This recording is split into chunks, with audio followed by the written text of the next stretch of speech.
സംഘപരിവാർ തിട്ടൂരത്തിനനുസരിച്ച് മാത്രമേ ഇന്ത്യയിൽ പ്രവർത്തിക്കാൻ സാധിക്കൂ എന്ന സാഹചര്യം രൂപപ്പെടുന്നത് ജനാധിപത്യത്തിന് ഭീഷണിയാണെന്ന് നാഷണൽ ലീഗ് സംസ്ഥാന president professor A P. Abdul Wahab.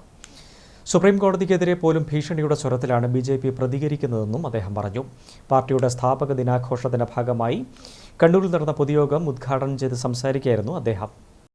ജനാധിപത്യം പൂർണ്ണമായും ഇല്ലാതാക്കുന്നതിനുള്ള നടപടികളാണ് ബി.ജെ.പിയുടെ ഭാഗത്തുനിന്നും ഉണ്ടാകുന്നതെന്ന് INL സംസ്ഥാന president professor A P. Abdul Wahab ആരോപിച്ചു. സുപ്രീംകോടതിക്കെതിരെ ഉപരാഷ്ട്രപതി വരെ രംഗത്തുവരുന്ന സാഹചര്യമാണ് രാജ്യത്തുള്ളത്. ബി.ജെ.പിയുടെ MP-മാരും സുപ്രീംകോടതി വിധികൾക്കെതിരെ വിരൽ ചൂണ്ടുകയാണ്. ഇത് മതനിരപേക്ഷ കക്ഷികൾ ജാഗ്രതയോടെ കാണണമെന്ന് അബ്ദുൽ വഹാബ് ആവശ്യപ്പെട്ടു.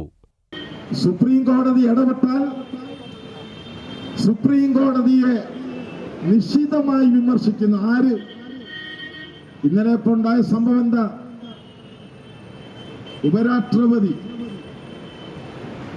ചെറിയ ആളൊന്നുമല്ല, ജഗ്ദീപ് ധൻഖർ, അദ്ദേഹം ഉപരാഷ്ട്രപതിയാണ്.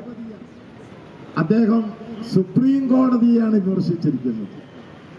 അദ്ദേഹത്തോടൊപ്പം ബി.ജെ.പിയുടെ പാർലമെന്റ് അംഗങ്ങൾ സുപ്രീം കോടതിയുടെ നേരെ വിരൽ ചൂണ്ടിയിരിക്കുന്നു. ബി.ജെ.പിയുടെ തിട്ടൂരത്തിനനുസരിച്ചല്ല സുപ്രീം കോടതിയുടെ വിധിയെങ്കിൽ കോടതിയെ ചോദ്യം ചെയ്യുന്നത്, ഒരു നിലവിൽ കോടതികളെ ചോദ്യം ചെയ്യുന്നത് ശിക്ഷാർഹമായ ഒരു കുറ്റകൃത്യമാണ്.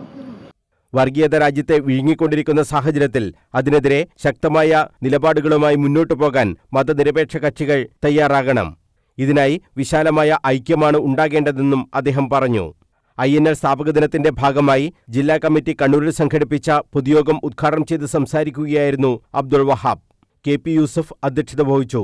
സംസ്ഥാന organising secretary NK Abdul Aziz, സംസ്ഥാന general secretary Nasar Koya Thangal, Hashim Ariyil, Salih Medappil, Rafeeq Azhiyur, Iqbal Malavika, Nasar Kurara, T Rasheed, E Muhammad, ജില്ലാ ജനറൽ സെക്രട്ടറി KT സമീർ തുടങ്ങിയവർ സംസാരിച്ചു.